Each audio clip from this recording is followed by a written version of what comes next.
जय श्रीराम। आज संपूर्ण महाराष्ट्रामध्ये बजरंग दलाच्या माध्यमातून सर्व तहसील कार्यालय आणि जिल्हा कार्यालय येते की ज्या महाराष्ट्रामध्येच नव्हे तर संपूर्ण हिंदू समाजावरती ज्यांनी घाला घातला अशा औरंगाची जी कबर संभाजीनगर येथे आहे ते उघडून टाकण्यासाठी आजच्या आंदोलनाची दिशा तहसीलदार यांना निवेदन आपण निश्चित केलेली आहे।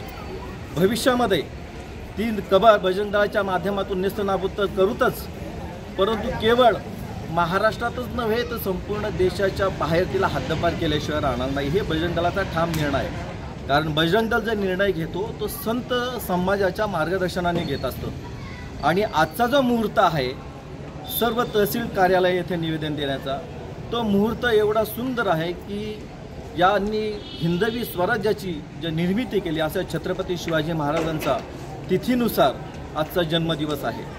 तसेच आज संकष्ट चतुर्थी आहे आणि हा योगायोग साधून आजच्या खऱ्या अर्थानं जे औरंगजेबाची जी कबर आहे ते पाडण्याचा मुहूर्त मेढ आज आम्ही रोवलेली आहे। महाराष्ट्र शासनाला या माध्यमातून आम्ही निवेदन देत आहोत की त्यांनी लवकरात लवकर हिंदू जनमानसाच्या भावनांचा आदर करून हा कबर हटवण्याचा निर्णय घ्यावा, तसंच त्याचे उदात्तीकरण थांबवावं आणि ही कबर लवकरात लवकर नेस्तनाबूत करावी हीच बजरंग दलाच्या माध्यमातून आम्ही सरकारला करत आहोत।